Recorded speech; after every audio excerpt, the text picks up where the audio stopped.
We have been asked to make a presentation of the final document from the perspective of integral ecology as an invitation to an integral vision of life, starting from the belief that everything in the world is connected, and that, as the pandemic reminded us, we are interdependent, each with the other, and also dependent on our Mother Earth.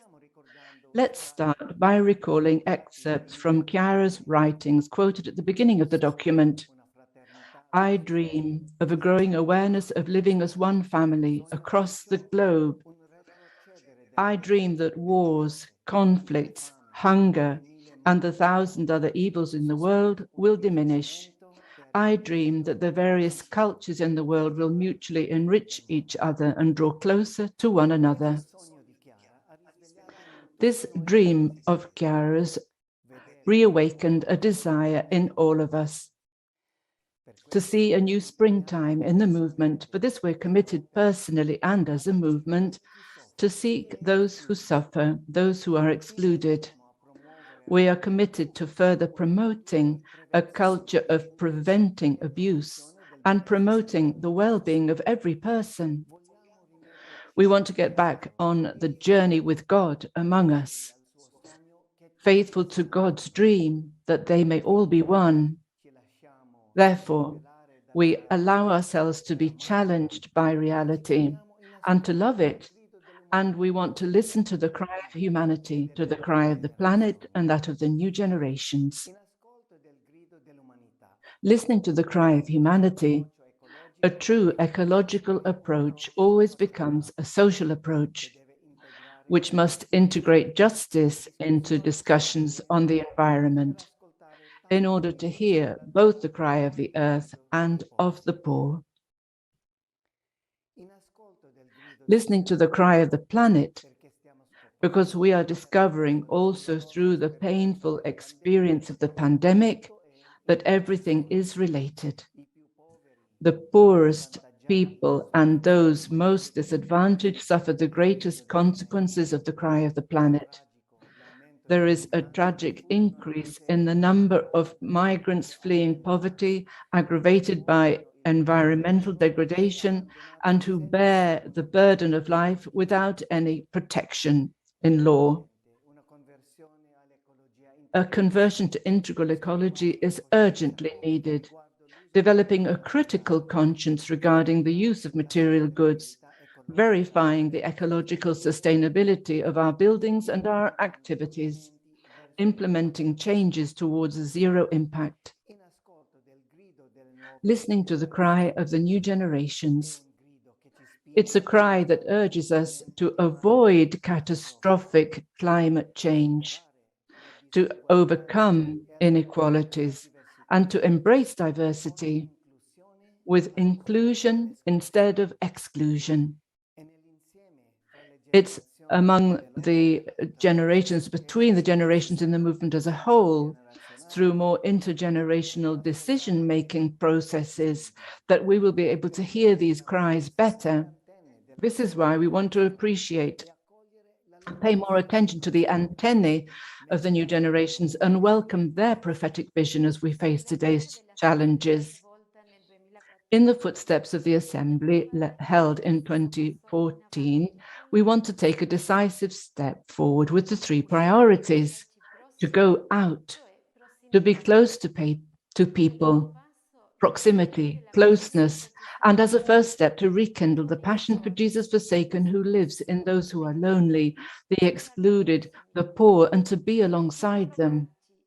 We need to ask ourselves about how we can concretely embrace that local face of Jesus forsaken present in our area, and then together to act. Action. Having an impact on society isn't an option, but a duty for everyone. We need a context of hope and courage. And for this, the points that emerged are networking. A network thrives on trusting relationships, collaborating with anyone who's involved for the same purposes, strengthening the United World Project and the pathways. And furthermore, revitalizing the areas of human action to change the narrative of development and adopt a new type of economy that places human dignity at the center, that's respectful on an ecological level, that takes care of the environment, that's not based on unlimited growth and boundless wants, but instead is a support for life, that condemns the wickedness of excess, that's not only driven by technology, but is also moral and ethical. We want to revalue concrete and social works projects as a tool for a united world. We want to take into account in the governance of the movement as a whole that ecological conversion should affect the Focolare movement on a personal and community level in a cultural and structural context. We want to evaluate our processes to learn from our successes and our mistakes. Every lasting change begins with our own lifestyles and affects every aspect of our daily life, from wasted food to excess travel, from the abuse of packaging to energy from non-renewable sources. We want to be prepared for May They All Be One. That is contemplation, to contemplate. Formation and accompaniment is a key responsibility of the whole community.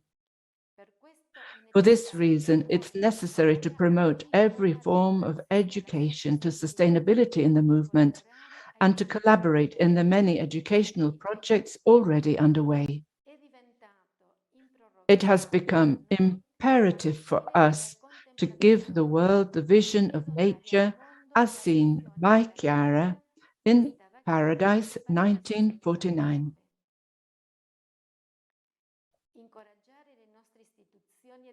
We want to encourage our educational and cultural institutions to prioritize relevant scientific knowledge in their programs, to strengthen integral ecological education, and help students and their families to relate to nature and others with new eyes.